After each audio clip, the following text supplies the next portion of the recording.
leurs vidéos grâce à l'application TikTok. Les réseaux sociaux peuvent être un véritable déversoir de haine. Le nombre de messages d'insultes, de menaces, d'agressions qu'on peut recevoir. Ces outils qui sont censés nous connecter les uns les autres, finalement, nous éloignent. Alors c'est difficile de dire combien de vidéos ont été diffusées. Et avec environ 500 millions d'utilisateurs, Des millions d'utilisateurs rien qu'en France. 600 millions d'utilisateurs. gagner des likes ou des commentaires, le but est toujours le même. On prend en photo son plat. C'est devenu l'appli la plus téléchargée. Une guerre d'ego de plus en plus précoce. Instagram, c'est le réseau social, à mon sens, qui multiplie le narcissisme. Réseau social Snapchat où les gens se mettent au défi. Il n'y a que l'attention et donc nos émotions qui vont être utilisées pour nous soumettre de l'information. Sur Instagram, vous publiez uniquement de belles photos. On peut pas tout contrôler, de toute façon il faudrait des millions de personnes. A whole generation is more anxious, more depressed. À force de publier des moments de bonheur, les gens ne cherchent plus à savoir comment est-ce que vous allez réellement. Plus personne ne vous demandera, au fait, comment tu vas. The Facebook like button. I was the president of Pinterest. Google, Twitter, Instagram.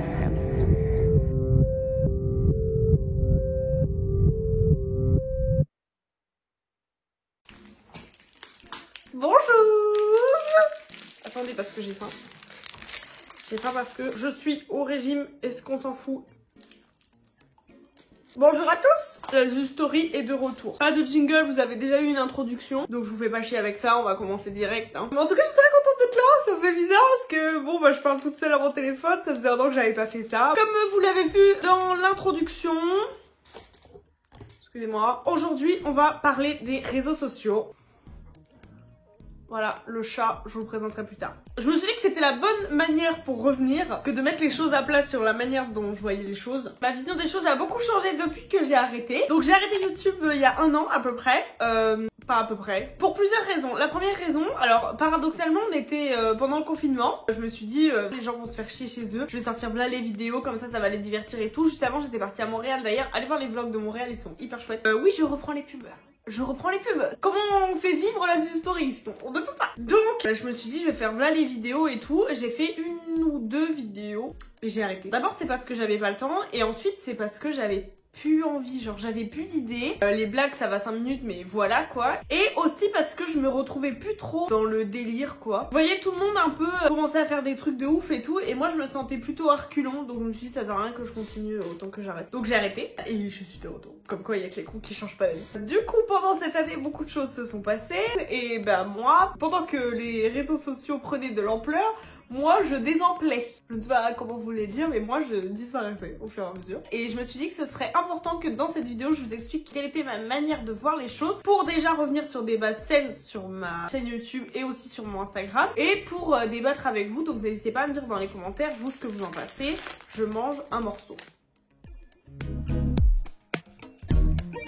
Ma vision des choses, elle a évolué majoritairement sur les 2 dernières années. La principale raison, c'est les garçons avec qui je suis sortie, les hommes plutôt, mais plus les enfants là. Donc faut savoir que moi, avant j'étais grave une meuf des réseaux. Quand je dis grave une meuf des réseaux, c'est que j'avais une application que j'ai toujours qui s'appelle Unum, je la mets là, sur laquelle je mettais toutes mes photos pour que tout aille ensemble, vous savez, pour avoir un joli fil et tout. Je disais ah il faut que je publie une photo tous les 2 jours. Et puis il y avait YouTube à côté où je me disais oh là là il faut que je suive avec YouTube, ça veut dire qu'il faut que je trouve des idées. Mais quand t'as pas d'idée ça veut dire qu'il faut que t'inventes une idée. Et forcément ça se ressent que la vidéo genre t'as sorti ça de ton cerveau la semaine dernière quoi. Ça mettait un peu de pression même si je suis pas célèbre parce que je me disais oh si je sors pas de vidéo bah je vais être de moins en moins regardée. Faut pas se mentir, enfin même si moi j'adore faire des vidéos YouTube, s'il y a personne qui s'y intéresse, en fait forcément toi tu fais des vidéos tout seul. Donc autant les garder dans ton téléphone plutôt que de les partager sur YouTube. Donc il y a forcément cet aspect un peu décevant si tu fais quelque chose et que c'est pas à la hauteur de tes espérances en quelque sorte. Donc à cette période-là, je me suis mis avec quelqu'un.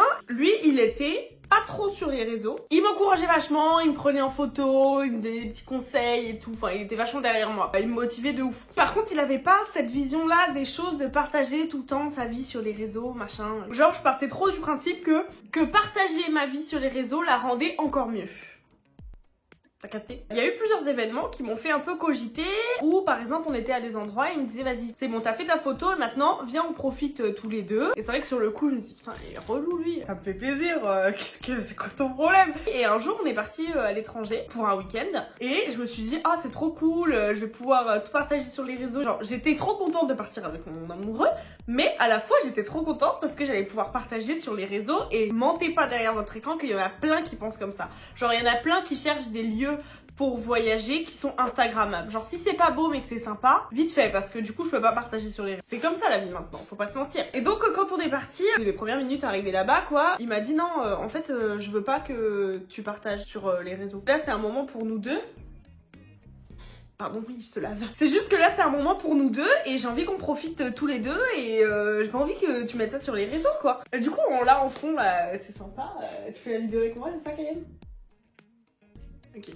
Du coup, j'ai respecté son choix, j'ai rien mis sur les réseaux de notre voyage et à la fin du voyage, il m'a dit, tu vois, t'as rien mis sur les réseaux. Tout ce qu'on a vécu, c'est pour nous et c'est tout. Et même si tu veux partager ton bonheur et que ça te fait plaisir, bah, est-ce que ça te fait pas plus plaisir que personne ne le sache à part toi? Et c'est vrai que en cogitant, je me suis rendu compte que bah grave en fait, genre personne ne sait et c'est beaucoup mieux comme ça en fait. Donc ça a vachement fait changer ma manière de voir les réseaux sociaux parce que du coup je me suis mis à moins partager et à plus profiter. Il y a quelque chose qui m'avait choqué par exemple, qui m'avait interpellée après ça. On avait fêté l'anniversaire de mon grand-père et c'est hyper précieux ces moments-là, il faut s'en rappeler parce qu'on est chanceux chaque année de fêter un anniversaire de plus, quel que soit le proche d'ailleurs. Je me rappelle quand le gâteau est arrivé, tout le monde a sorti son téléphone pour filmer, comme s'il n'y avait pas assez d'un téléphone, il en fallait 6-7, moi y compris. À un moment donné, j'ai levé la tête de mon téléphone et j'ai regardé tout le monde en train de filmer et je me suis dit, mais ouais, genre mieux vaut que je regarde, ça va être dans mon esprit plutôt que dans mon téléphone. Alors oui, c'est chouette d'avoir toutes les vidéos dans son téléphone, mais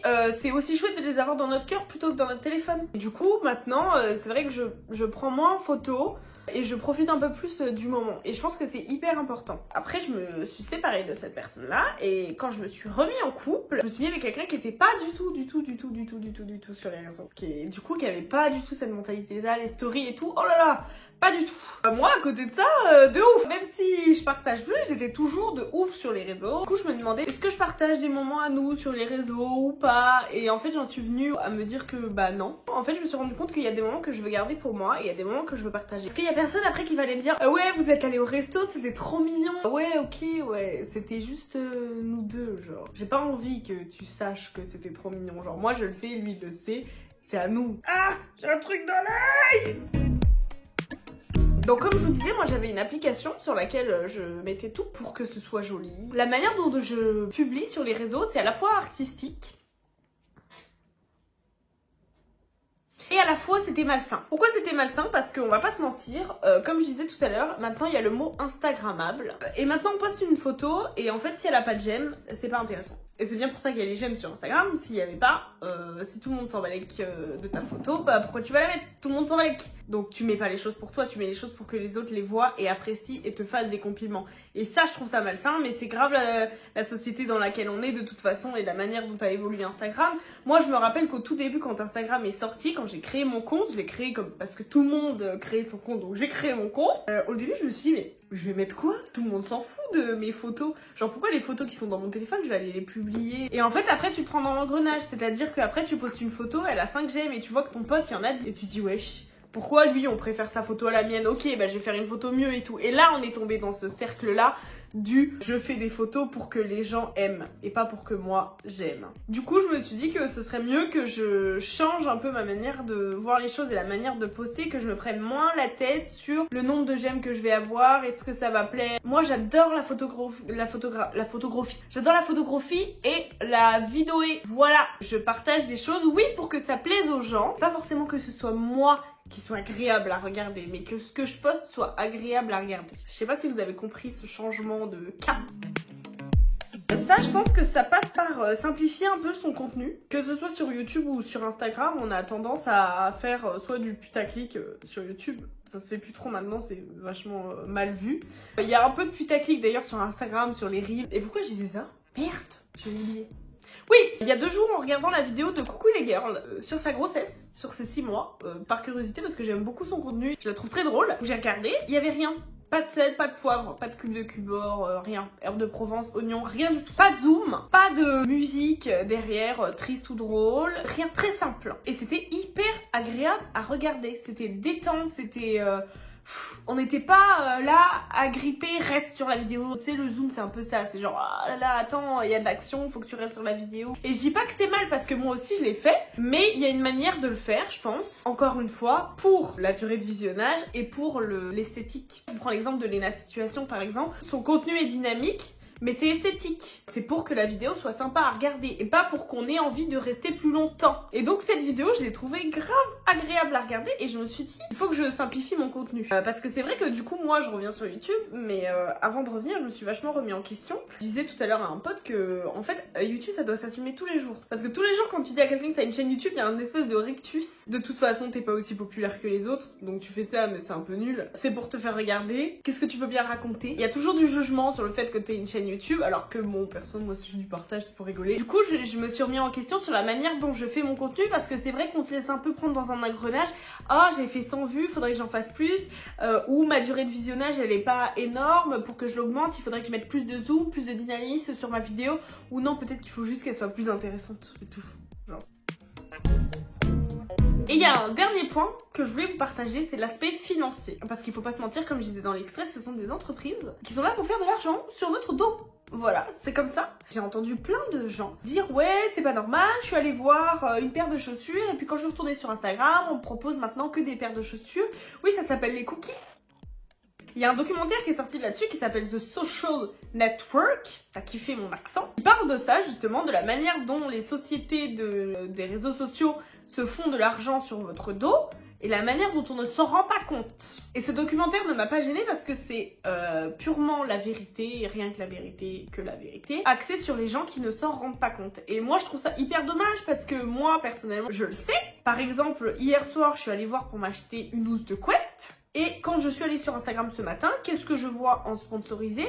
Des housses de couette. Donc je me suis pas dit oh mince, encore une housse de couette, ah, peut-être que c'est un signe, je dois acheter celle que j'avais vue. Non, je me suis dit je vais aller voir du coup parce que c'est une marque différente, donc c'est cool, je vais pouvoir découvrir d'autres trucs. Et voilà dans quel sens je l'ai pris. Et si t'as pas envie de voir d'autres housses de couette sur ton Instagram, mais nécessaire, tu mets pas validé parce que ça te fait chier, parce que l'image prend 2/3 de ton écran que tu peux pas voir, du coup tu mets tout accepté, comme ça ils te foutent la paix. Bah oui, mais du coup là tu leur donnes le feu vert pour se faire de la pub sur ton dos, tu vois. Je sais que je leur donne de l'argent, mais moi ils me procurent du plaisir en échange. Je peux aller voir d'autres comptes, je peux découvrir plein de trucs. Tant que t'es maître de tes opinions, c'est pas Instagram qui a ta carte bleue, elle est dans ton porte-monnaie. Donc voilà ce que j'avais à dire sur les réseaux sociaux. Je sais pas si vous êtes du même avis que moi, et peu importe d'ailleurs, au contraire, si vous n'êtes pas du tout du même avis que moi, je vous invite à le mettre en commentaire ou dans mes DM Insta, que je vous mets mon Insta juste là. Moi c'est avec plaisir, je fais vraiment cette vidéo dans le but de débattre et d'exposer mon point de vue. Vous avez vu la meuf qu'on m'avait parlé correctement? Donc au contraire, si vous avez des choses à dire, ben dites-les, ce sera avec plaisir que je pourrai débattre avec vous. En attendant, on se retrouve bientôt pour une prochaine vidéo. Si cette vidéo vous a plu, vous pouvez vous abonner à ma chaîne YouTube, ce qui me fera très plaisir parce que ça va m'encourager à continuer. Et vous pouvez regarder des autres vidéos que j'ai sorties il y a un an du coup. En attendant qu'on se retrouve pour une prochaine vidéo. Bonne journée, bonne soirée, bon week-end, tout ce que tu veux. C'est la Zouzou Story. Merci pour moi, la Zouzou Story est arrivée.